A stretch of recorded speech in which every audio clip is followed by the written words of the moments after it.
Hi, this is Camille Jasmine with today's Oceans of Opportunity. You know, a lot of my buyers, when they're out looking at a property, all of a sudden think, hey Camille, what are the taxes going to be on this property? And that's a great question. Now here in California, we have a Proposition 13, which came into effect way back in 1978, actually by an initiative process, meaning that the people actually put it in a petition, got sufficient votes to get it on a ballot, and it was overwhelmingly approved by the citizen voters of California. And then later it was actually brought to the Supreme Court and actually was deemed constitutional in 1992. For all you legal and historic buffs there.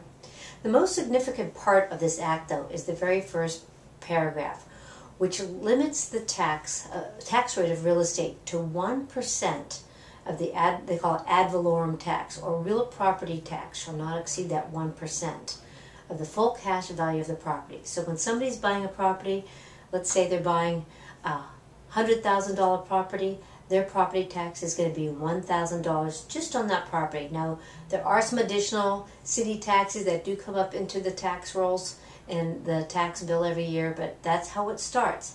Now, subsequent years, it can go up at a 2% rate. And just so you know, that limit has been put into effect almost every year since that 1978 time period. Now, there's certainly pros and cons about Proposition 13.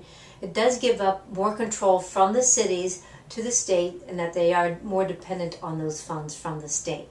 However, it is very much popular because it kind of keeps the tax rates, under wraps and in control, so that the consumers, the buyers, the sellers all know what the expectations are. Now, you might not think there's anything to worry about. However, this can be changed if there's a 2/3 vote in the legislature that could change any part of that.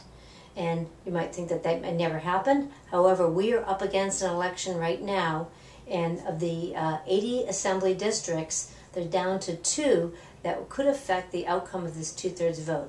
Right here in the South Bay, we're one of them. So if you're anywhere from Manhattan Beach in the northwest corner, Gardena in the northeast corner, Torrance, Beach Cities, Lomita, down to Palos Verdes in the south, that you could be very instrumental in making sure that Prop 13 stays in effect. There's a candidate, Craig Huey, who will help support keeping that in place. And that's today's Oceans of Opportunity. Have a great day.